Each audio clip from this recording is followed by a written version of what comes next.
Bonjour, dans l'interview d'aujourd'hui, je reçois Coralie, praticienne de shiatsu. On se connaît depuis plus de 10 ans et j'avais envie de discuter avec elle de son parcours, de ce qu'est le shiatsu pour elle, mais aussi de sa spiritualité imprégnée de taoïsme. Et reste bien jusqu'à la fin de l'épisode, Coralie nous a partagé un exercice ultra simple mais très efficace pour stimuler le corps pendant nos journées chargées. On se retrouve juste après l'introduction, à tout de suite.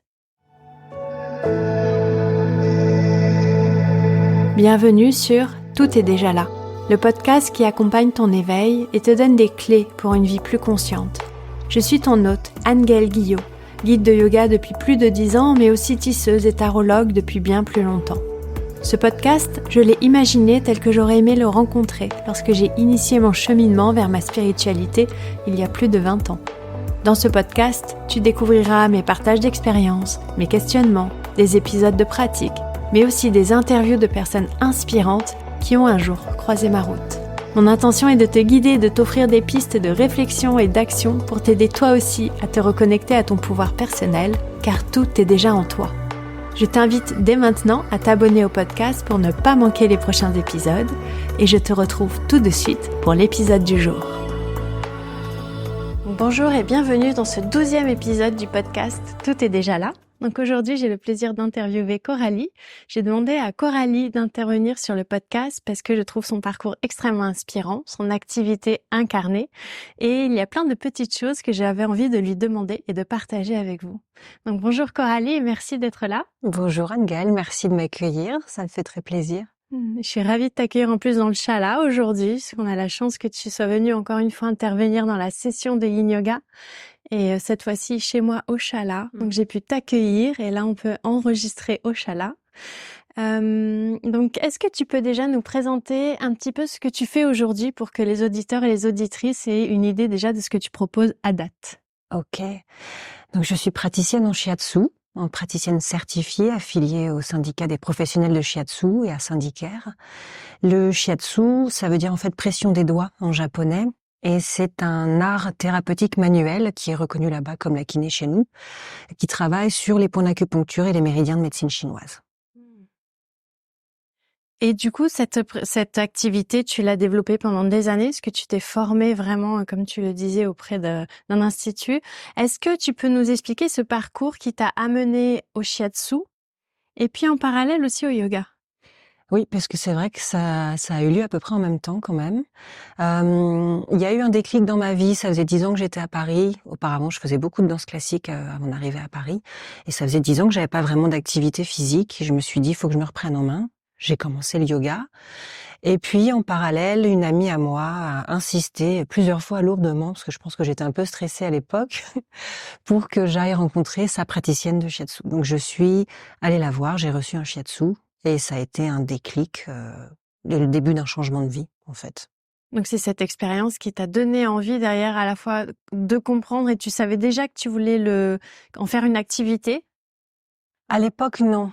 À l'époque, je voulais découvrir et comprendre. C'est exactement ça, les mots. C'est-à-dire creuser, comprendre ce que c'était que ce truc qui, en 1 heure de temps, avait vraiment changé mon rapport à mon corps, changé mon rapport au monde extérieur. Je me disais, c'est pas possible. Comment c'est possible en 1 heure de faire tout ça?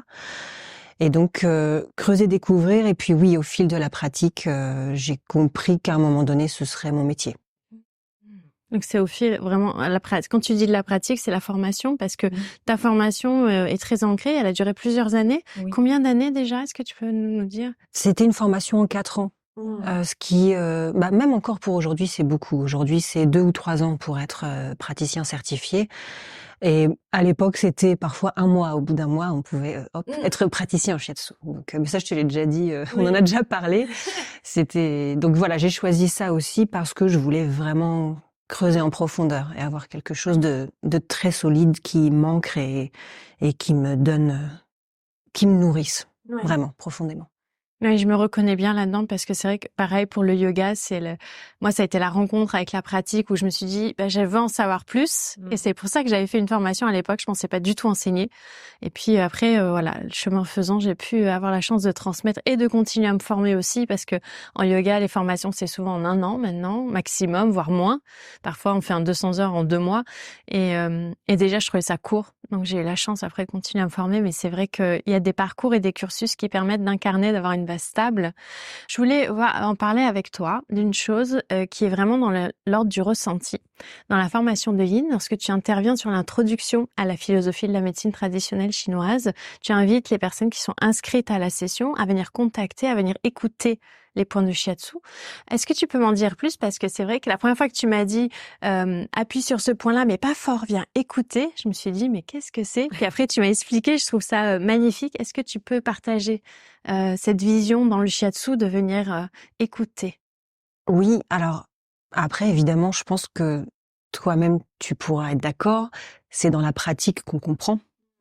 Mais pour expliquer avec des mots, quand je donne des conseils, des points justement à travailler, par exemple à des clients et des clientes, des receveurs et des receveuses, je leur dis de faire comme si au bout de leurs doigts ou dans leurs mains, il y avait des yeux, des oreilles, comme si c'était des petits scanners en fait. En général, ça marche bien de dire ça. Et l'idée, c'est vraiment non pas d'appuyer sur un point, c'est comme ça qu'on m'a appris en tout cas. Il y a beaucoup de styles de shiatsu et beaucoup de manières de travailler, mais l'idée n'est pas de presser, d'appuyer, mais de venir explorer. En fait, on vient d'abord en surface, puis on dit qu'on pénètre le point, c'est-à-dire qu'on y va très progressivement pour petit à petit, couche après couche, essayer de comprendre ce qui se passe, voir s'il y a quelque chose à sentir ou pas. Est-ce que peut-être il faut reculer un petit peu, voir si je suis pas allée un peu trop loin, est-ce que j'ai fait peur à l'énergie et qu'il faut rester plus en surface et attendre de voir s'il se passe quelque chose. C'est trop beau. Ça l'est. Ouais. Et donc finalement aussi dans cette formation que tu as suivie en shiatsu et j'imagine dans d'autres activités que tu as eues autour, au-delà de toutes les connaissances que ça demande quand même de faire du shiatsu, il y a aussi eu à développer cette capacité à écouter le subtil et à être connecté vraiment aux énergies qui circulent et à la façon dont elles circulent, si je comprends bien. Est-ce que tu penses que c'est la formation qui t'a donné une grande partie de cette capacité d'écoute ou c'est quelque chose que tu as déjà ou que tu as déployé un peu en dehors aussi? Comment tu l'as nourri cette capacité à écouter l'énergie et le subtil? Je dirais que je pense que j'ai toujours plus ou moins eu ça, c'est-à-dire que j'aimais bien masser, je trouvais les nœuds, voilà, dans le dos. Dès que quelqu'un disait j'ai un peu mal, j'allais un peu patouiller et j'arrivais un petit peu à sentir ce qui se passait. Les personnes disaient ah oui c'est là, c'est là. Après, dans le cadre de la formation, j'ai eu la chance d'avoir un enseignant un guide vraiment, qui nous faisait d'abord une année entière sans aucune théorie. C'est-à-dire qu'on faisait en première année uniquement de l'écoute, du ressenti. Et c'était du coup une exploration de ce ressenti-là et de comment aborder les personnes, à quelle distance, pas trop abruptement, essayer de sentir en fonction aussi des personnes si on peut tout de suite aller très proche et tout de suite poser la main, ou s'il faut y aller plus en douceur. Enfin voilà, tout ça c'était du coup le premier point de la formation. Et j'aime bien dire que tout le monde est praticien en shiatsu. Je pense que vraiment tout le monde peut poser une main et sentir un petit peu ce qui se passe, sans forcément savoir définir, sans forcément avoir les grilles de lecture, la théorie évidemment, mais je pense vraiment que tout le monde est potentiellement praticien en shiatsu, en fait. Ouais, moi je suis assez d'accord avec cette idée justement de si on se connecte à son intuition et qu'on se fait confiance, on peut en effet ressentir ce qui se passe. Et le fait est que par exemple quand on rentre dans un lieu, des fois on rentre, on se dit ah je suis pas bien, je vais pas rester longtemps ou je me sens pas bien. Et c'est déjà en fait ce ressenti-là. On n'en a pas toujours conscience parce que c'est des choses qui sont plus de l'ordre du quotidien que de poser la main sur quelqu'un, de venir sentir le dos ou un point de quelqu'un. Mais dès l'instant où on interagit avec notre environnement, on a déjà cette intuition et cette capacité d'écoute et de ressenti du subtil. Oui, oui. Et par le toucher, on est aussi du coup dans l'écoute de soi. C'est-à-dire qu'on se connecte d'abord à soi. On apprend ça aussi en formation, bien sûr. Et en se connectant à soi, on est en mesure du coup d'entrer dans une connexion juste avec l'autre par le toucher, en fait. Oui, je comprends. Je sais pas si c'est très clair, mais Oui, c'est très clair et puis surtout ça donne Oui, ça définit clairement ce lien qu'on peut avoir sans la parole. Ouais. Qui est très puissant. C'est souvent on parle du silence, mais en fait ça va au-delà. C'est quand on peut s'asseoir à côté de quelqu'un et rien avoir à dire et il se passe des choses. C'est pour moi ça m'évoque ça en fait. Cette connexion aussi à l'écoute du silence qui m'est très cher aussi en yin et en musique. Évidemment. Ouais. Alors je voulais aussi te demander parce que moi j'ai toujours été surprise par ta personnalité qui est à la fois lumineuse et ancrée. Ouais. Merci. Et ta transmission, en fait, que tu fais toujours avec humour, authenticité et respect de l'autre, humilité.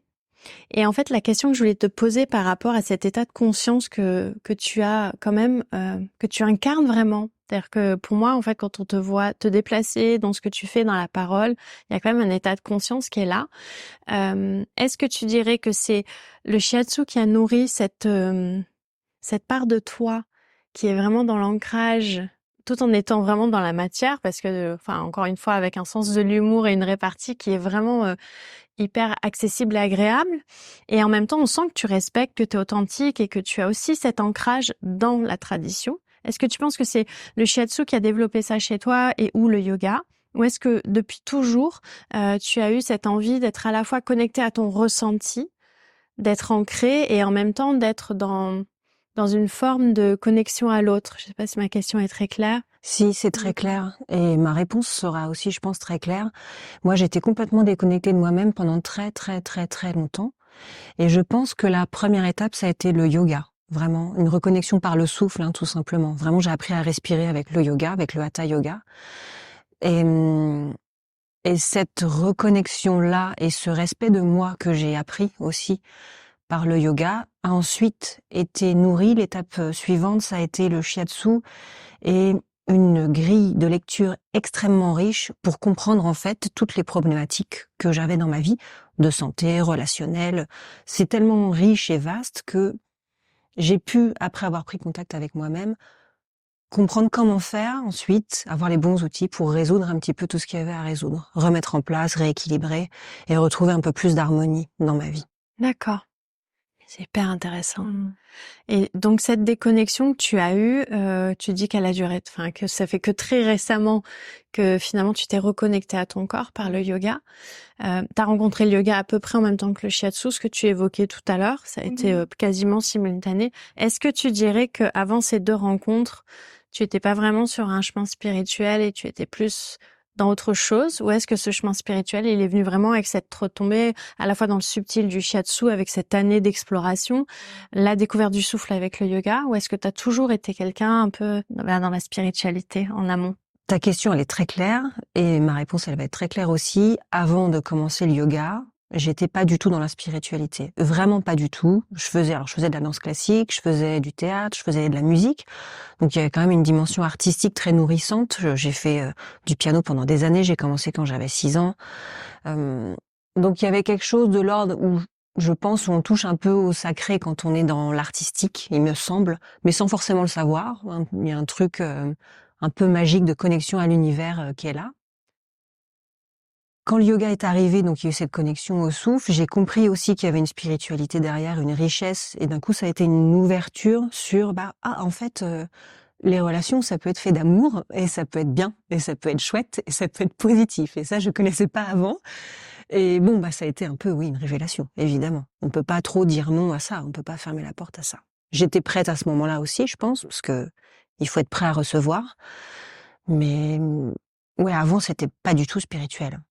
Même si j'avais un peu une conscience de la globalité, l'universalité, la connexion au tout. C'est quelque chose que j'avais un petit peu, mais sans trop savoir comment le nommer. Et tu dirais que ta spiritualité aujourd'hui au quotidien ou comment tu la vis? Alors, je la vis d'abord dans le respect de moi. Et ça, c'est vraiment le point de départ de tout, je pense. Je pense que si tout le monde prend d'abord soin de lui, tout va mieux, en fait. Donc c'est vraiment ce point de départ-là. C'est pas du tout un truc égoïste. C'est pour faciliter mes interactions avec tout mon entourage. Et parce que j'incarne, comme chacun, comme tout le monde et comme tous les êtres vivants sur Terre, j'incarne cet équilibre entre ciel et terre, équilibre yin-yang. Enfin, c'est important de commencer par soi, il me semble. Donc ta spiritualité aujourd'hui, elle est empreinte de plus de taoïsme que d'hindouisme, tu dirais? Ah oui, beaucoup plus. Oui, oui, beaucoup plus. J'ai jamais creusé l'hindouisme. J'ai été très intéressée par tout ce que j'ai pu entendre. J'aime bien ça, je trouve ça chouette. Mais je suis plus proche, oui, même si c'est pas une recherche du tout, hein, il n'y a pas de recherche de ma part de spiritualité, pardon, au quotidien. Mais oui, je suis plus proche, je pense, de cette dimension du Tao, de quelque chose d'universel, d'une unicité, du grand tout, du fait que tout est relié à tout et que on vient du Tao, de cette espèce de force de vie, et puis on y retourne à la mort, et il n'y a pas vraiment de mort, et tout ça n'est qu'un cyclique, en fait. C'est que du mouvement. Et dans ta transmission du shiatsu, quelle est ton intention première? L'écoute et la bienveillance. J'écoute les gens, c'est très important. Je pense que c'est une très grande partie de mon travail en tout cas. Je ne sais pas si tous les praticiens fonctionnent comme ça. J'ai une clientèle qui a besoin d'être écoutée, mais je pense que c'est pas pour rien. Donc c'est de l'écoute, de la bienveillance et pas de jugement. Tu m'as demandé un mot, je t'en donne 3. Mais c'est bien, c'est un bonus. C'est cadeau. C'est un très bon bonus. Dans ton activité là, quand tu vas à la rencontre de ces personnes justement avec bienveillance et écoute, c'est quoi ton souhait en fait? Pourquoi le shiatsu et qu'est-ce qui fait que tous les jours tu vas pratiquer le shiatsu et le partager? Qu'est-ce que tu as envie d'amener au monde? Eh ben, j'ai envie que chacune des personnes qui vient dans le cabinet et qui passe entre mes mains prenne conscience de cette nécessité, de la bienveillance envers elle-même, de ce non-jugement envers elle-même, de cette compréhension qui elle est. Et j'espère ouvrir ces portes-là. Ouais, j'espère. Ouais. Est-ce que du coup tu te décris quand même comme quelqu'un de spirituel aujourd'hui, ou est-ce que pour toi c'est vraiment le shiatsu et la philosophie du shiatsu qui t'habite au quotidien? Ou est-ce que tu as un cheminement personnel aussi, une recherche de vérité, une recherche de connaissance dans le Tao, dans la philosophie en fait taoïste? Comment tu décrirais ça? Ta relation en fait avec ça, parce que j'imagine aussi que comme tu fais des soins régulièrement en shiatsu, tu as une connexion quand même avec cette énergie, avec cette spiritualité.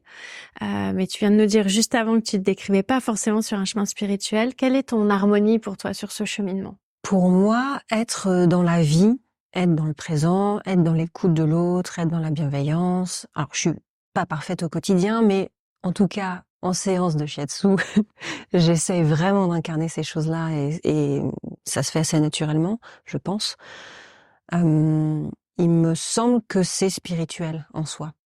Mais c'est pas du tout intellectualisé. Il y a pas de recherche de spiritualité, tu vois. Je vais pas creuser à fond des textes, sauf si ça va apporter à ma pratique de shiatsu, justement, c'est-à-dire ouvrir le champ sur des points d'acupuncture, sur tel méridien qui a telle signification, et cet esprit-là, qu'est-ce qu'il va incarner au quotidien dans la vie de la personne.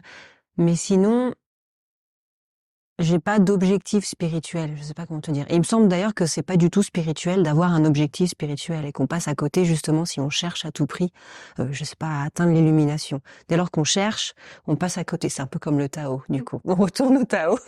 Plus on le cherche, moins on le trouve. C'est exactement ça à quoi je pensais. Je Ouais. t'entendais dire, plus on le définit, moins on le connaît. Plus on cherche à lui poser 2 mots, moins on peut en parler. Ouais, c'est plus juste incarner, essayer d'être la meilleure personne possible au quotidien, s'améliorer, accepter qu'on a des limites, qu'on a une histoire, que parfois on se trompe, parfois on est maladroit, parfois on blesse des gens. C'est pas fait exprès, c'est pas volontaire. Si on peut rattraper le coup, tant mieux. Si la personne en face est ouverte à ça, tant mieux. Voilà, c'est la vie, quoi. Mais pour moi, la vie, dans toute sa recherche et avec ses défauts, c'est spirituel en soi, en fait.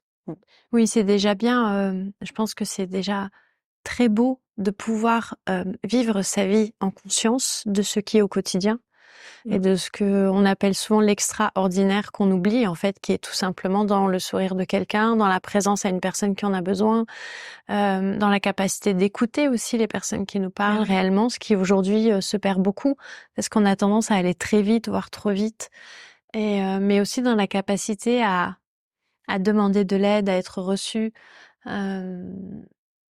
Et ces moments de shiatsu, c'est aussi des moments, moi je trouve en tout cas dans les soins, à chaque fois que tu me proposes un soin, qui sont suspendus en fait. C'est-à-dire que c'est un instant où il y a plus que ça. Ouais. Ça me rappelle souvent bien sûr la pratique de yoga, mais c'est des moments en fait où d'un seul coup, il y a rien d'autre en fait. On est là, on est au bon endroit et en fait on a à respirer, on a à se détendre. On a parfois essayé de pas s'endormir parce que comme Oui. on relâche, on peut avoir tendance à glisser vers le sommeil. Mais en shiatsu, on peut. Oui. Vous êtes autorisé à vous endormir en shiatsu. Oui, parce que finalement c'est il y a pas besoin de conscience active, c'est ça. Tout peut se faire en inconscient. Oui, après, souvent, on s'endort pas complètement en shiatsu. Les gens ronflent et ils me disent j'ai pas dormi. Mais évidemment, ils ont dormi parce qu'ils ont ronflé, mais en fait, ils restent conscients de tout ce qui se passe. Donc c'est, je crois, les ondes alpha, si je dis pas de bêtises, je sais plus bien. Mais c'est une espèce de sommeil, demi-sommeil, qui est quand même très réparateur et très régénérateur, mais où la personne a encore conscience de ce qui se passe. Oui, donc finalement, c'est un état un peu de conscience modifié, même si dans le yoga nidra, lorsqu'on le guide, on tombe dans un état qui est un peu plus profond que ça encore. Mais c'est vrai que c'est l'effet que ça m'avait fait la dernière fois, pas la toute dernière, mais la fois d'avant où j'étais très fatiguée, où justement on est entre deux eaux en effet, et on se dit, je sens qu'il se passe des choses, mais en même temps, c'est comme, enfin, le corps a lâché. Oui, on lâche, ouais. Et il sait qu'il est entre bonnes mains et du coup le mental il fait je flotte. C'est sympa. Moi un des premiers bénéfices du shiatsu que j'ai expérimenté puisque j'ai eu 3 soins je crois à date avec toi à des périodes différentes de ma vie. Il y a eu le tout premier, j'étais une jeune femme, je me rajeunis. J'étais une femme mais après je venais juste d'accoucher. Ça faisait 1 an à peu près que j'accouchais, j'avais allaité. J'étais en train d'allaiter et puis là, hier, tu m'en as fait un et aujourd'hui, je suis maman de la petite de 3 ans avec d'autres choses. Et ce que je vois en fait en bénéfice dans le shiatsu, c'est il est adaptable à l'étape de vie et il est adaptable aux vraiment besoins de la personne. C'est-à-dire que tu peux à la fois adresser un mal-être physique, mais aussi un mal-être émotionnel ou un mal-être global. C'est-à-dire que quand il y a un temps d'échange avant le soin, en fait, qui est très intéressant, où on va nous t'exprimer pourquoi on est là, et puis toi tracer le chemin pour. On sent que derrière ça commence déjà à voir un petit peu les mouvements que tu vas faire, etc. pour faire ta carte en fait un petit peu. Même si j'imagine qu'en cours de route, parfois selon ce que tu ressens, tu suis en fait l'énergie finalement avec ce que tu nous dis. Absolument. Mais il y a quand même peu de pratiques comme ça qui puissent à la fois adresser le corps physique, le corps émotionnel et le corps, moi je dirais spirituel, parce que moi aussi ça me touche aussi dans ces sphères-là. Alors peut-être parce que je fais du yoga et que dans mon cheminement justement je suis alors j'ai pas envie de dire en recherche, c'est très juste ce que tu dis, parce que si on recherche quelque chose, souvent on tourne autour du pot en fait, parce que là les 3/4 du temps c'est déjà là en fait. Oui. Tout est déjà Tout là. est déjà là.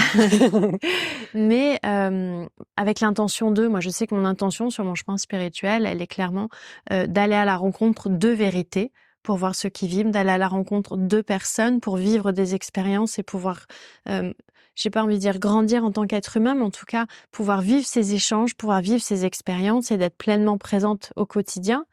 Il y a aussi pour moi malgré tout cette recherche, parce que mon intellect est très vif, de comprendre les choses. Donc j'ai aussi une volonté parfois de faire des recherches par rapport à la spiritualité hindouiste, mais avec toujours ce lien, comme tu dis, par la pratique. C'est-à-dire que c'est pas uniquement nourrir mon mental, mais c'est un moment de pouvoir avoir des éléments intellectuels qui vont nourrir ma pratique ensuite. Comprendre un pranayama, comprendre pourquoi on fait des pranayamas par exemple, pour ensuite dans ma pratique pouvoir vraiment l'infuser et l'incarner. Parce que je trouve que s'il y a 90% de pratique, aujourd'hui on a la chance d'avoir quand même des textes et des guides qui peuvent nous donner les 10% qui restent pour pouvoir éventuellement cheminer, j'ai pas envie de dire un peu plus vite, mais sur le bon chemin rapidement. Est-ce que tu dirais que du coup dans ces soins de shiatsu, toi aussi tu ressens, parce qu'on dit souvent quand on donne un massage, c'est comme si on en prend un s'il est bien fait. Qu'est-ce que tu penses toi de cet adage souvent, moi qu'on m'avait passé quand j'avais été entre guillemets formée au massage Abhyanga, où on m'avait dit si tu as fait un bon massage, pour savoir c'est comme si tu en avais reçu un. Et je sais que souvent aussi quand je guide des sessions de yoga où je sens que j'ai vraiment incarné le thème, incarné la posture et été présente pour les pratiquantes, derrière il y a un effet sur moi qui est pas forcément le même que pour les pratiquants, mais je sens qu'il y a eu un travail de fond aussi sur moi qui a été fait. Est-ce que en shiatsu aussi tu sens cet écho? Oui. Ok. Oui, absolument. Non, c'est même une des conditions sine qua non du shiatsu. Il faut prendre plaisir, en fait, à donner un shiatsu à quelqu'un. Vraiment. Le shiatsu, c'est donner et recevoir. On parle de donneur et de receveur, mais c'est donner et recevoir dans les deux sens. C'est-à-dire qu'on a quelqu'un entre nos mains qui nous donne toute sa confiance et qui nous donne aussi une partie de son être parce que, oui, au toucher, on a des grilles de lecture, des zones de diagnostic, etc. Les personnes nous livrent quelque chose, vraiment. Parfois par la parole aussi, parfois avant, dans le petit échange dont tu parlais, mais aussi parfois pendant, d'un coup, il y a des choses qui émergent. Donc, elles nous donnent aussi ces personnes receveuses, et nous, on reçoit également. Et pour te donner un exemple, si pendant une semaine, j'ai pas pratiqué le shiatsu, je suis pas bien. Je suis pas bien, je suis tristoune, il y a un truc qui manque, tu vois. Et vraiment, ouais, après un shiatsu, on se sent mieux. On peut que se sentir mieux après avoir fait en sorte que quelqu'un se sente mieux, en fait. Oui, donc c'est vraiment intrinsèque pour toi et c'est vraiment, ça fait vraiment partie de ton quotidien dans ce sens-là. C'est-à-dire que c'est une activité qui est, j'ai envie de dire nécessaire. Ouais, qui est nourrissante vraiment. Après, évidemment, il y a la dimension du contact, hein. Le toucher, c'est un sens qu'on a encore assez peu exploré, mine de rien, par rapport à la vue, par rapport à l'ouïe. Il y a encore énormément de mystères au niveau de la peau. Et on est en train de découvrir qu'en fait, c'est vertigineux, probablement. Enfin, le nombre de capteurs sensoriels, récepteurs et tout, c'est en fait un sens qui est beaucoup, beaucoup, beaucoup plus riche que les autres. Et en plus, beaucoup plus étendu, le toucher. Et je pense que cette dimension-là du toucher, moi, je touche quelqu'un, mais du coup, en touchant quelqu'un, cette personne me touche aussi. Donc, c'est forcément nourrissant et bienfaisant pour les deux personnes. Mmh. Je sais pas si j'ai bien répondu à ta question. Oui, oui, il y a un échange en fait qui se crée et qui du coup est tactile. C'est vrai que dans notre société, on n'est pas très tactile souvent. C'est quelque chose qui est de l'ordre de l'intime ou de la médecine, on va dire. C'est-à-dire que voilà. Ou alors on va se faire ce qu'on appelle le bien-être. On va aller faire un massage, on va aller se faire couper les cheveux et du coup on va chez le coiffeur. Et là, c'est comme si on ouvrait un sas où on se dit que c'est autorisé. Mais c'est vrai qu'au quotidien, il y a peu de dimensions kinesthésiques. Enfin, j'ai envie de dire tactiles, quoi. Oui, c'est vrai. C'est pas dans nos cultures, c'est pas dans nos éducations.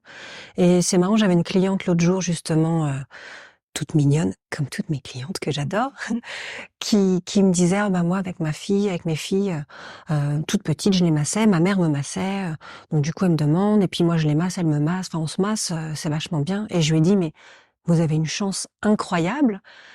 Et elle m'a dit, mais pourquoi? Et en fait, pour elle, c'était tellement naturel et dans sa culture de lignée familiale qu'elle pensait que c'était quelque chose de très répandu et que tout le monde faisait ça. Et je lui ai dit, mais non, pas du tout. Pas du tout, c'est très rare et c'est une très grande chance d'avoir ça. Cultiver ça et continuer à transmettre ça. Super. Mm. Oui, c'est là où on se rend compte en fait aussi que dans l'éducation, il y a quelque chose de clé dans le rapport au contact et à la peau. Mais je pense qu'il y a une pudeur quand on n'a pas reçu soi-même. On n'est pas capable de donner forcément. On ne sait pas comment faire. On est un peu maladroit. Oui. Oui, puis c'est des échanges qui peuvent aussi parfois mettre mal à l'aise si on n'est pas préparé ou si on n'est pas ouvert à ça. Oui, il y a des gens que le contact se met très mal à l'aise, ouais. On peut sentir qu'il se passe des choses et ne pas savoir, comme tu dis, comment soit l'accueillir, soit le redonner aussi derrière. Et mais c'est ce qui est très beau aussi dans cette pratique, c'est autant au yoga, on est actif, on rentre dans la posture, on observe, on respire, même en yin, tu vois, on va rentrer dans une posture de yin yoga, on va relâcher le corps, mais on est seul avec soi-même. En shiatsu, on doit vraiment lâcher complètement. Et puis, comme tu nous dis, il faut qu'on soit inerte, quoi. Il faut pas qu'il y ait de résistance pour que tu puisses justement nous manipuler et aller contacter ces points et faire circuler l'énergie. Et ça demande une confiance en l'autre et un lâcher prise qui est hyper, enfin, en tout cas, moi, j'ai trouvé très nourrissant et très léger parce qu'en fait, d'un seul coup, on se dit, ah, c'est bon aussi d'être porté, en fait. C'est bon de se dire à un moment, bah oui, j'ai rien à faire. De toute façon, je saurais pas quoi faire. Donc, je lui fais confiance. C'est elle qui fait.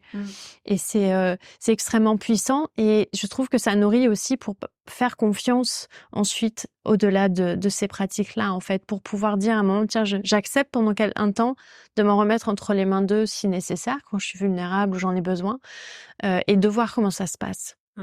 Et en même temps, comme tu dis, on reste conscient, donc ça permet quand même de continuer à observer comment ça se passe, à observer si c'est juste pour soi, parce qu'il s'agit pas non plus de tout lâcher d'un seul coup, de devenir complètement mou et de s'en remettre totalement. Mais en fait, il y a cet échange du je te fais confiance et hop, je lâche mon bras. Et je suis encore là avec toi et je pense que c'est là que se fait la capacité de donner et de recevoir dans le shiatsu, j'imagine. Mais pas seulement. Pas seulement parce que cette capacité-là au relâchement, c'est quelque chose chez des personnes comme toi qui pratiquent énormément, qui ont une belle conscience de leur corps, qui devient naturel en fait. Hein. Mais il y a des personnes qui ont beaucoup de mal à lâcher, vraiment beaucoup de mal à lâcher. Et parfois, je répète plusieurs fois, relâcher, relâcher, relâcher. Et les gens s'excusent. Ils me disent, excusez-moi, j'y arrive pas. Et je leur dis, mais non, c'est pas grave. Je vais vous le répéter pour que ça vienne. Si ça vient, tant mieux. Si ça vient pas, tant pis, c'est pas grave. Mais juste pour vous rappeler que c'est une possibilité. Vous pouvez lâcher si vous voulez et vous pouvez vous en remettre à quelqu'un. Faites-moi confiance, je vais pas jeter votre bras à l'autre bout de la pièce. Ça va aller. Mais voilà. Donc c'est pas facile pour tout le monde. Et je pense que cette relation de donner-recevoir, pour moi, elle commence vraiment déjà par la parole, c'est-à-dire cet échange préalable, et par quelqu'un qui autorise tout simplement qu'on vienne toucher son être. Parce qu'on touche le corps, mais on touche vraiment l'être jusqu'au plus profond. Bien sûr.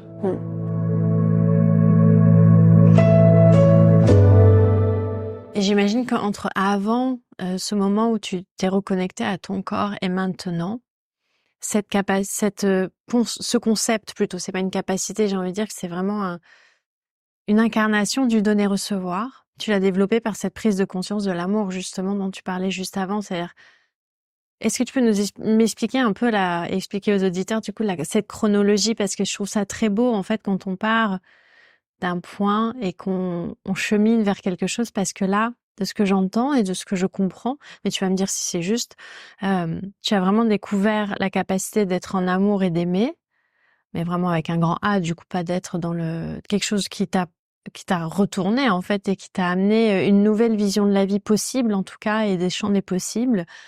Et puis, après ça, tu as pu découvrir le donner-recevoir via le shiatsu, et aujourd'hui, tu essayes de l'incarner pleinement, et surtout d'aider l'autre à l'incarner. C'est-à-dire que ce cheminement que tu as fait dans le shiatsu, tu le transmets aussi.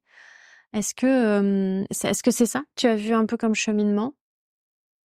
Entre l'amour, le donner-recevoir et le soin que tu vas partager, en fait? Ouais. Oui, ça a commencé par l'amour de soi, vraiment. C'est-à-dire comprendre que, en fait, je pouvais m'aimer, mais vraiment très simplement. C'est quelque chose dont je n'avais jamais entendu parler, donc je savais pas que c'était même quelque chose qui existait et qu'on pouvait envisager, nommer. On m'avait jamais dit je t'aime, par exemple. Mes parents, moi, je suis pas la seule, hein, on est nombreux, mais j'avais jamais entendu je t'aime, par exemple, de personnes jusqu'à très très longtemps. Quand je l'ai entendu dans mes premières relations amoureuses, je comprenais pas vraiment ce que c'était. Je lui répondais je t'aime en retour. Je pense que je savais pas vraiment ce que c'était, même s'il y avait certainement de l'amour, mais c'était pas du tout conscient, incarné, même si c'était probablement là. Et l'amour de soi, bah, en fait, tout commence par soi, vraiment. L'amour de soi, c'est ce qui permet ensuite d'aimer bien les autres, de les aimer de façon juste, c'est-à-dire en acceptant qu'il y ait des imperfections, en acceptant qu'il y ait des défauts, parce qu'on les accepte chez soi. Je pense que la connexion à soi, c'est la clé de tout, en fait, vraiment. Et c'est à partir de là qu'ensuite tout le reste se fait. Et effectivement, quand tu as suffisamment cheminé, quand j'ai suffisamment cheminé, ça a été un peu une évidence de partager ça, du coup, oui, avec les receveurs et les receveuses. Et de leur faire comprendre que bah, pour ces personnes-là aussi, c'était possible. Pour tout le monde, c'est possible, en fait. Voire nécessaire. Oui, indispensable, parce que quand l'amour est ancré en soi, comme tu dis, ça part de là.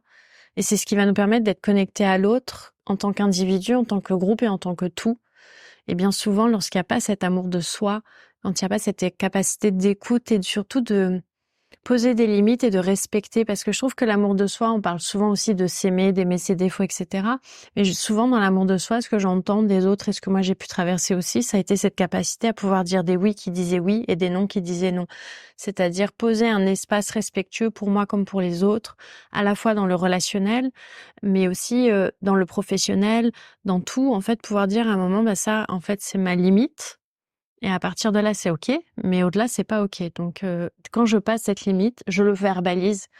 Et l'amour de soi, c'est ça aussi, c'est pouvoir trouver ce courage en soi et ce respect de soi, un moment de pouvoir dire oui, de pouvoir dire non, de pouvoir dire je t'aime, comme tu le dis, parce que c'est clairement, j'ai pas envie de dire clairement défini, parce que selon les relations et la situation dans laquelle que t'es, ces limites et cet amour peut évoluer très clairement. Enfin, moi, c'est mon ressenti. Dire je t'aime à quelqu'un, ça a pas du tout la même vision. Alors c'est peut-être parce que je suis devenue maman entre-temps, mais dire je t'aime à ma fille, c'est pas la même chose que lorsque je le dis à mon conjoint, Oui. ou si je devais le dire à mes parents, pour lequel c'est encore comme toi très difficile, ou si je devais l'incarner. Mais en même temps, c'est clair, c'est-à-dire qu'au moment où je le dis, je sais ce que je veux dire par là. Et c'est vrai que nos pratiques, nos cheminements, enfin en tout cas éclaircit et clarifie ça. Et ça part de soi, et du coup quand ça c'est clair pour soi, on peut aider l'autre à faire pareil, on peut accompagner l'autre à faire pareil. Et moi, ce que j'ai découvert récemment et qui me nourrit énormément, c'est cet aspect communautaire, en fait, à un moment de pouvoir créer un espace où les personnes se sentent bien, de pouvoir créer un espace où les personnes peuvent être elles-mêmes, et de surtout pouvoir dire mais tu es légitime, en fait, ce que tu ressens est juste. Et du coup là on crée un changement vers l'extérieur, parce que souvent, moi je sais qu'au début de ma pratique de yoga, par exemple, j'étais beaucoup vers moi, parce que je Mais nettoyais, parce je que c'était travaillais, nécessaire c'est aussi. ça. Voilà, il faut en Mais passer par là. j'ai senti à un moment que une fois que tout ça était ancré, il y a eu un besoin d'ouvrir, il y avait un besoin d'aller vers l'autre et de montrer en fait aussi à mon être, à mon étincelle de vie, ce que j'appelle, c'est-à-dire cette essence vraiment profonde, qu'elle pouvait interagir avec l'autre et qu'elle avait la capacité de le faire. Et du coup, il y a beaucoup de personnes qui m'ont dit autour de moi, mais en fait, c'est un exemple parce qu'on t'a vu évoluer là-dessus aussi, on t'a vu grandir là-dessus. Et, et du coup, les personnes autour se sentent bien. Et comme elles se sentent bien autour d'elles, les gens se sentent bien. Et du coup, il y a un effet de ricochet qui fait que ça bénéficie au plus grand nombre en partant de soi, plutôt que de rester enfermé sur soi avec une pratique spirituelle qui est tout le temps sur le moi, je, ou il faut que je nettoie tout le temps la perfection. Et quand on déploie cet amour de soi, ce perfectionnisme, on le met à la poubelle. En fait, on dit non, en fait, je suis. Et hop, du coup, je vais voir l'autre maintenant parce que c'est bon. Je vais passer assez de temps à gratter là et je vais aller, pas gratter chez les autres, mais je vais aller voir les autres qui ont gratté aussi pour qu'on puisse grandir ensemble, en fait. Est-ce que toi, tu ressens par rapport au shiatsu et par rapport à ton quotidien qu'à un moment, tu as envie de créer ces communautés? Est-ce que tu as envie de... Alors une communauté, ça peut prendre plein de formes, ça peut être une clientèle qui est régulière, ça peut être une famille, ça peut être des amis, mais est-ce que tu ressens cet appel maintenant de vouloir que ça se propage aussi dans ton chemin? Je suis très peu dans la volonté. Je suis plus dans le eh oui, j'allais dire le wu wei, tu sais, ce truc où en fait les choses elles se font, il faut faire confiance. Bah le wu wei, c'est pareil, moi c'est pas quelque chose que j'ai creusé énormément parce que ça m'a parlé tout de suite et j'essaye de mettre je suis vraiment pas du tout comme toi sur ce coup-là. J'essaye de mettre le moins d'intellect possible en fait. Dès que j'ai l'impression d'avoir saisi le truc, j'en reste là et je me dis ça va se nourrir. Le wu wei, donc c'est le non-agir. Il y en a qui disent que c'est le non-être aussi. Mais en fait, il s'agit pas de rien faire. Il s'agit pas. C'est pas un truc de fatalité. C'est pas un truc d'inexistence. C'est plutôt ne pas être dans une volonté excessive de faire telle chose, d'aller dans telle direction, mais plutôt se laisser porter, guider par le courant, mais en étant justement un minimum conscient, en fait. C'est pas juste je me mets les pieds en éventail et les mains derrière la tête, c'est pas ça. C'est faire confiance un petit peu en fait au fil de la vie et de l'univers. C'est plutôt ça. Oui, parce que je pense que cette image parfois de se dire non mais ce qui doit se passer se passera, je lâche tout. Comme tu dis, mettre les pieds en éventail, ça a un côté en fait où on se délaisse de sa responsabilité et on passe à côté de sa vie, quoi. Exactement, il s'agit pas du tout de se déresponsabiliser. Ouais. Il s'agit d'agir, mais pas d'agir contre, d'agir dans le flux en fait, dans le flux de la vie. Oui, finalement, pour moi, c'est ça l'humanité, notre part d'humanité. C'est quand on est capable, enfin capable, non, c'est un mot qui est pas adapté, mais c'est quand on peut à un moment se dire, ok, il se passe ça, donc qu'est-ce que je fais qu'est-ce que j'écoute et où je vais et je laisse aller. Plutôt que de dire non, je voulais pas que ça se passe, je veux que ça se passe comme ça, de vouloir contrôler, de vouloir changer, de résister, ce qui finalement nous fait passer à côté de la vie moi pour l'avoir fait pendant plein d'années justement aussi avant le yoga et puis un peu après aussi, c'est que à vouloir faire, rien que le vouloir et le faire, on passe à côté de la fluidité de la vie et de tout ce qui peut être nourricier en fait. Et je sais que aujourd'hui, par exemple, je me surprends toujours à voir le sourire des gens dans la rue, à dire bonjour. Ici, enfin dans le coin, en tout cas en Bretagne, on dit toujours bonjour quand on croise les gens. Mais oui. Ce que je connaissais plus moi quand j'habitais Paris.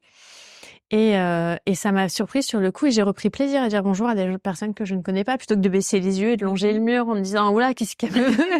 Ça change le quotidien quand même, des interactions comme ça. C'est ça. Ouais. Et je trouve que ça aide à aller avec le flot de la vie quand on reste dans le quotidien et dans la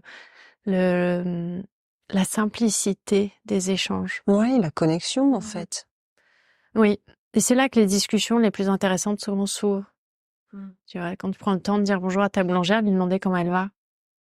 Quand tu vous revois au marché, nous je sais qu'on va marcher tous les vendredis et on commence à connaître les maraîchers et du coup de pouvoir échanger avec eux et puis ils vont te parler de leur récolte. On a une personne qui vend des fruits et des légumes frais, souvent elle va nous parler des saisons des récoltes et moi je trouve ça hyper passionnant parce qu'elle va nous dire là avec le temps qu'il y a eu, j'ai plus de ça mais j'ai de ça. Alors je comprends. Des fois même elle nous dit je comprends rien parce que par exemple en novembre elle avait des aubergines, elle dit je comprends pas. Mais voilà, mais ça arrivait comme ça, elle accepte et puis tu vois elle amène ses légumes et de pouvoir parler aussi à la personne qui fait du pain, qui fait monter son levain, enfin qui le fait elle-même, tu vois, elle a son four à pain chez elle et tout et de les entendre en fait dans cette simplicité de la vie humaine parce que moi je suis convaincue et tu l'as déjà entendu parce que tu as suivi des enseignements que j'ai donnés et j'en parle souvent mais c'est quand on est en fait dans la réalité de la vie au-delà du tapis qu'on vit cette incarnation humaine qu'on a choisie. C'est pas quand on reste tout le temps le nez dans ses livres justement ou quand on reste tout le temps dans l'intellect justement ou dans le spirituel, c'est-à-dire on perd pied avec le quotidien, on s'isole. Moi, ma spiritualité, elle est vraiment revenue aussi avec ce déménagement en Bretagne où j'ai pu retrouver un contact serein avec l'autre. Au quotidien, mais oui. Ouais. Moi, c'est pour ça que j'ai quitté Paris aussi et je le retrouve aussi là où je vis actuellement et ça change la vie, vraiment. Ça reconnecte, comme tu dis, à une dimension d'humanité. Tu parles d'humanité. Après, bon, je pense qu'on est tous humains, même quand on se trompe, quand on fonce droit dans le mur, quand on baisse les yeux, qu'on veut pas regarder et parler aux gens. Tout ça, c'est de l'humanité, tout ça, c'est de la fragilité, tout ça, ça demande que de l'amour, en fait. Je pense que les gens n'ont que besoin d'amour. Et c'est que Philippe Catherine, quoi. Des bisous, des bisous, des bisous. Si je peux citer Philippe Catherine. Mais on lui demandera. On lui demandera si tu lui fais une petite interview un jour, ce qu'il en pense. Mais oui, c'est le quotidien. La spiritualité, c'est le quotidien, ouais. Je suis complètement d'accord avec toi. La seule différence, je trouve, c'est que on passe de l'individu au groupe. Et on revient à l'individu. Quand je regardais au sol à Paris, par exemple, quand je voulais pas regarder les personnes, c'était lié à un quotidien que j'avais, à la journée que j'avais, aux personnes que je croisais, et qui faisait que j'étais pas disponible pour ça. Et en fait, en me sortant de ce quotidien, en conscience, en observant ce qui était juste pour moi, ce qui l'était plus, j'ai pu créer un quotidien où il y a de l'espace pour ça. Et c'est pour ça, t'as totalement raison, c'est de l'humanité aussi parfois de pas vouloir parler à quelqu'un, de pas vouloir interagir. Mais c'en est aussi parfois de mettre de la conscience sur ça et de se dire, tiens, qu'est-ce qui est? Parce que finalement, l'homme est un animal de tribu et un animal de groupe et non pas un animal d'isolement. Et donc, de se demander pourquoi parfois on s'isole aussi, c'est très beau. C'est très beau parce que ça nous donne un temps, même si on a souvent besoin d'un temps de retrait pour revenir et d'un temps de déploiement pour pouvoir après se retirer, comme dans les pratiques de yoga, parce que moi je fais toujours le parallèle, forcément, des formations professionnelles, mais il y a cette part d'humanité après quand on a pu faire ce calcul-là faire partie d'un groupe et de contribuer au monde. Au-delà du reste, tu vois, parce que quand j'étais à Paris et que j'avais pas cette conscience-là de l'autre à ce point-là en dehors, c'est que j'enseignais pourtant à beaucoup de personnes, j'avais énormément de cours de yoga, je rencontrais beaucoup de monde par semaine, et pourtant l'isolement était là. Alors qu'aujourd'hui où je donne moins de cours, je me sens moins seule. Et c'est très drôle drôle entre guillemets de voir ça parce qu'on constate que la qualité de la relation et de la présence à l'autre a complètement impacté notre capacité, enfin en tout cas pour moi, a complètement impacté ma capacité à faire partie d'un groupe et à interagir avec l'autre. Mais c'est des questionnements intéressants parce que tu parles de communauté. Est-ce que Est-ce qu'une communauté, c'est là, je sais pas si tu parles du coup de tes élèves, les personnes avec qui tu pratiques du coup le yoga ou à qui tu enseignes, ou si tu parles au plus large des la maraîchère par exemple qui te raconte ses aubergines au mois de novembre ou des choses comme ça. Je pense que je fais référence aux deux. Enfin, Ouais, maintenant, ok, pour moi, ma communauté, c'est les deux. c'est les deux, ouais. Ouais, c'est Ok. le tout. Mm. Mm. Bah très bien, ça me va très bien du coup comme idée. J'aime pas trop séparer et ouais, il y a une communauté qui se crée, je pense, avec mes receveurs et mes receveuses. Alors du coup, je suis un peu le point central, le point névralgique, donc je sais pas si ce serait une bonne chose qui se rencontre parce qu'il y a quelque chose un peu de thérapeutique et on va quand même dans l'intime, en shiatsu, on recueille, enfin, en tous les cas, moi, dans ma pratique, je recueille des paroles hyper précieuses, quoi, des histoires de vie parfois très très lourdes et très très chargées, très complexes, des nœuds que le shiatsu permet de dénouer, fluidifier de manière assez subtile mais belle. Et je sais pas du coup si cette idée de rencontre, elle serait vraiment pertinente. Je pense qu'après, la communauté, elle est par extension.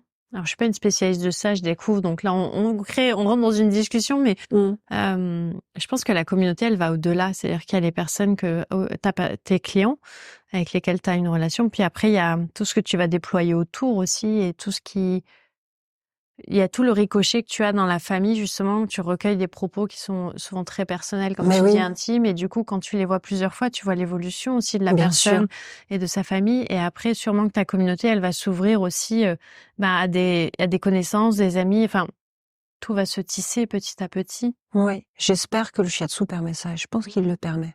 Parce que c'est comme tu disais, on part de soi, on fait le ménage, après on arrive à ouvrir, et puis du coup ça fait un petit peu effet miroir, d'autres personnes autour vont aussi un peu faire leur ménage, et ainsi de suite, et ça va grandir comme ça, ouais. Mais j'espère que le shiatsu permet ça, je pense que oui. Mais c'est marrant, tu parlais de limites tout à l'heure, et ça m'a vraiment parlé dans mon cheminement personnel en tant que praticienne, parce qu'on passe toujours, je pense, par une phase où on donne trop. C'est-à-dire qu'en tant que praticien, on va vouloir à tout prix tout guérir et tout résoudre, même si on n'est pas médecin officiellement en France, évidemment, mais il y a quand même beaucoup de choses qui se résolvent en passant par le corps et l'énergétique.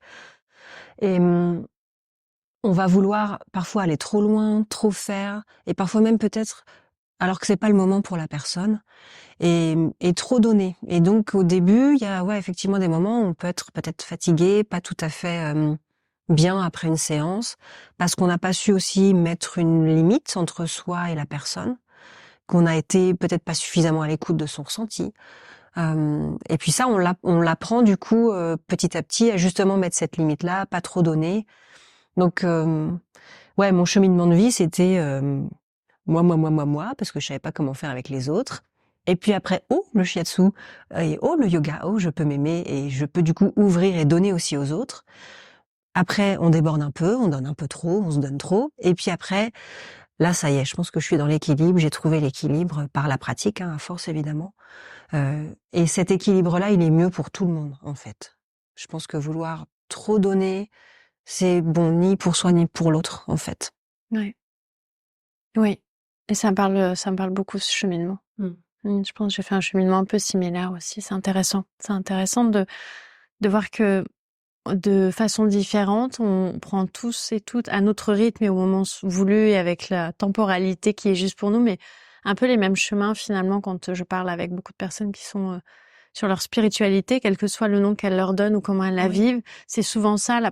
La première étape, c'est une prise de conscience qu'il y a quelque chose qui va pas, une reconnexion à soi par cette prise de conscience, et souvent, du coup, après une ouverture à l'autre, et ensuite une harmonie qui se crée entre le je et le tu pour ouvrir un nous, en fait. Oui. C'est exactement ça. C'est vraiment très beau et très puissant de le voir parce qu'il y a tellement de chemins pour tu vois, le tien et le mien, ils peuvent sembler similaires et en même temps on l'a fait de deux façons différentes. Et c'est hyper encourageant, je trouve, parce ça montre à quel point on a tous et toutes ce potentiel, à la fois de se reconnecter à nous, de nous aimer et donc d'aimer l'autre, et en même temps de faire comme un effet de ricochet pour que ça s'étire et que ça aille au-delà de nous, soit par l'action, soit par la parole, soit par les gestes. Et c'est hyper puissant.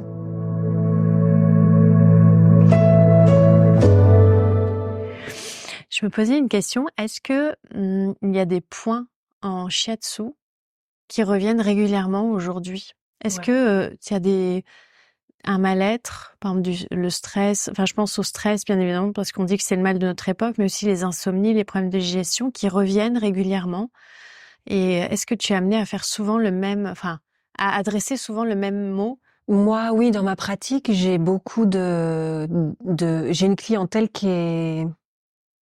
il y a toujours un peu une dimension émotionnelle. C'est-à-dire que les gens viennent toujours avec j'arrive pas à dormir ou j'ai mal au dos ou je digère mal. Mais en fait, il y a toujours derrière une dimension émotionnelle assez forte. Et les personnes se rendent compte des bienfaits à la fois physiques et émotionnels, du coup. Et il y a un point aussi que je voulais adresser. Après un soin, souvent tu donnes des conseils. C'est-à-dire que pendant le soin, toi tu fais, comme tu dis, tes patouilles. Mais après, tu as des conseils aussi que tu donnes soit alimentaires, soit d'hygiène de vie, soit de recommandations par rapport à une vigilance sur une émotion ou autre. C'est quelque chose qui est aussi issu du shiatsu. Je veux dire, c'est dans votre formation aussi, vous avez cette part de donner derrière des conseils qui vont au-delà du soin. Oui, ça fait vraiment partie de la pratique, telle qu'on me l'a enseigné en tout cas. Je le répète, il y a vraiment beaucoup de courants, beaucoup d'écoles très différentes en shiatsu. Mais ça fait partie vraiment de la séance dans le sens où le travail continue après. Par exemple, moi je conseille de pas faire de séance de shiatsu rapprochée de moins de 2-3 semaines. 3 semaines pour moi c'est le minimum même, vraiment. Sauf vraiment grosse problématique très profonde et très très très dérangeante où il y a un très très gros travail à faire. Peut-être 2 semaines, mais sinon c'est 3 semaines. Et le conseil vient accompagner du coup ce travail qui continue à se faire. Et est-ce que souvent une session ça suffit? Ou est-ce que c'est vraiment dépendant de la personne au moment où tu la rencontres? C'est-à-dire qu'il y a pas de règle, ou est-ce que souvent, parce que je sais que il y a certaines thérapies où souvent on va dire en moyenne en 3 sessions, c'est OK, ou en 1 session, ça devrait être réglé. Et donc parfois il y en a une deuxième, mais généralement il y en a qu'une. Est-ce qu'en shiatsu, il y a cette notion-là en fait de nombre de sessions nécessaires? Ou c'est vraiment du sur-mesure et des fois il y en a une, des fois il y en a 5, des fois... C'est vraiment du sur-mesure. Le shiatsu, c'est pas une science exacte. On travaille la matière, on travaille le corps, les circulations, les tissus, etc. Mais il y a aussi toute cette dimension énergétique qui fait que c'est pas une science exacte. Donc il y a des personnes qui viennent avec des problématiques très lourdes et de longue date. En une séance, c'est réglé. Et il y a des personnes qui viennent avec des problématiques moins lourdes, de moins longue date. Et il faudra 2-3 séances pour vraiment débroussailler. Et il y a des personnes, c'est une vie entière de souffrance. Et là, par contre, je leur dis, vous faites comme vous le sentez, mais pour moi, faut venir une fois par mois et on va se revoir si vous voulez aller bien. Et de toute façon, les personnes d'elles-mêmes disent non mais ça me fait tellement de bien. Évidemment, on continue quoi. On continue le travail. Il n'y a pas de raison d'arrêter. Mais parfois, oui, c'est très profond, très long, et d'autres fois, ça se débloque en pouf, une séance. Wow. Ouais. Ça me fait penser à une phrase qu'avait dit une de mes formatrices en pédagogie où elle nous avait dit tout est question du choix de l'instant. Oui, oui. Et ce que ça m'évoque, c'est que peut-être que certaines personnes qui ont eu des choses très lourdes, très difficiles viennent et te rencontrent à un moment où elles sont prêtes à passer à autre chose. Et donc le shiatsu va donner cet impulse et accompagner ce changement. Et peut-être que d'autres personnes viennent à des moments où elles sont toujours dedans et elles ont besoin d'un soutien pour traverser finalement. Et donc on peut pas résoudre en un soin, mais on peut accompagner ce qui se passe. Exactement, ouais. Il y a des problématiques en général sous-jacentes de conditions de vie, évidemment, qui parfois ne peuvent pas être modifiées tout de suite. Et là, on est vraiment accompagnant pour le coup. On accompagne la personne. On lui permet de traverser une difficulté du quotidien avec un petit peu moins de souffrance, un peu plus de légèreté, un peu plus d'amour, et ça soulage. Et c'est déjà beaucoup. Et c'est déjà beaucoup. C'est déjà beaucoup. Ouais. Super. Merci. Alors, on pourrait discuter pendant très longtemps. Oui. J'aime beaucoup conclure les épisodes avec j'ai pas envie de dire un exercice, mais une pratique que les auditeurs et les auditrices peuvent utiliser dès maintenant, qui viennent de toi et de ta pratique également. Qu'est-ce que tu nous recommanderais comme s'il y avait qu'une seule chose à faire par rapport au shiatsu? Parce que tu as déjà partagé des outils très intéressants dans les ateliers qu'on a fait de Do-in et Yin Yoga. On a fait l'hiver et le printemps, là, au moment où on fait l'interview, et à chaque fois, ce qui est très beau, ce que j'aime beaucoup, c'est qu'on a ces échanges pour équilibrer, en fait, en fonction des saisons, la part de Yin, la part de Do-in, et du coup, les exercices qui sont donnés pour qu'ils soient en résonance. Tu as aussi intervenu dans un de mes yoga snacks pour nous parler des foyers. Des 3 foyers, génial, oui. Ouais, ça vraiment, c'est quelque chose de très simple à faire et qui peut vraiment être fait au quotidien. C'est une pratique accessible vraiment à tous. Ouais. Donc n'hésitez pas, je remettrai le lien aussi dans le descriptif de l'épisode pour que les auditrices et les auditeurs puissent aller refaire ce yoga snack. Et je mettrai le lien aussi vers les ateliers sur Podia pour aussi à des personnes qui sont intéressées. Mais là, aujourd'hui, en plus, quel outil, à chaque fois je te demande plus, mais quel outil tu pourrais nous partager là? Un outil, un truc vraiment hyper simple. Allez, un truc vraiment hyper simple. Au niveau des poignets et des chevilles et des pieds, on a une quantité invraisemblable de points hyper importants qui viennent réguler toute l'énergie de tous les méridiens, pour faire court. Donc un truc hyper simple qu'on pourrait faire au quotidien, ce serait des rotations des poignets dans un sens, puis dans l'autre. Voilà, peut-être venir masser un petit peu comme ça les poignets. Oui, donc tu mets la main autour d'un poignet, tu viens faire des cercles. Voilà, c'est ça, index et pouce en anneau autour du poignet. Peut-être frotter avec le plat des doigts aussi, le dessus, et les vraiment côtés, la jonction bras-poignet, bras-main. C'est ça, poignet. Donc, ouais. Frotter. Voilà, des 2 côtés, hein, bien sûr. Ça, c'est bien. Et puis faire pareil au niveau de la cheville. Donc, on vient attraper le pied et c'est vraiment la main qui tient le pied qui fait tourner la cheville. Comme ça, on est vraiment dans une détente, dans une relaxation, on tourne dans un sens puis dans l'autre. Oui, donc on vient vraiment relâcher complètement la jambe. Et c'est le bras qui fait ce mouvement circulaire avec la cheville. On peut tenir avec une main la cheville au-dessus des malléoles et puis avec l'autre main venir tourner le pied. Et puis de la même manière, ensuite venir frotter un petit peu cette jonction-là entre le pied et le bas de jambe et ramener un petit peu d'énergie. Et puis les pieds, on peut les frotter aussi parce que c'est bien, ça fait du bien. C'est toujours bien, les pieds, ça nous ramène à la terre. On est toujours un peu déconnecté de la terre quand même dans nos sociétés, donc c'est pas mal. Voilà, c'est tout simple, tu vois, ça prend 2 minutes. C'est un petit quelque chose à faire pour soi au quotidien, qui prend pas longtemps et qui peut vraiment faire changer la journée si tu fais ça tous les matins. Vraiment. Oui, puis qu'on peut faire à peu près n'importe où quand même. Ben oui. Et qui est parce qu'on emmène nos pieds et nos mains partout avec nous, c'est ça qui est bien. Ultra pratique. Donc on peut le faire n'importe où et facilement en fait. Il y a pas besoin de matériel ni d'avoir des connaissances du coup de tous les points. Voilà, il y a pas besoin d'aller à fond dans la théorie. Frotter. Bien penser à faire les 2 côtés. Toujours. Je le rappelle toujours en yoga, mais c'est pareil là, de penser à faire le côté droit et le côté gauche. Merci beaucoup Coralie pour ce temps d'échange. Merci à toi, Aniel. C'était un plaisir. Et je pense que ça aurait pu continuer encore pendant des heures. On fera un autre épisode où on prendra peut-être un autre angle, mais ça sera un plaisir en tout cas de te recevoir à nouveau dans le podcast. Et puis, à bientôt. À bientôt. Merci. Merci infiniment pour ton écoute. Je le sais, le temps est précieux et ça me touche que tu sois là. Ce qui m'est resté de cette interview avec Coralie, c'est qu'un cheminement spirituel passe par la conscience de notre quotidien. Et toi, qu'est-ce que tu retiens de cet échange? Dis-moi tout. Si tu as aimé cet épisode, je t'invite à me laisser 5 étoiles et un mot doux sur ta plateforme d'écoute préférée. Et pour savoir comment faire, je t'ai préparé un tuto que tu peux retrouver dans les notes de l'épisode. On se retrouve le jeudi 6 juin pour le prochain épisode. À bientôt.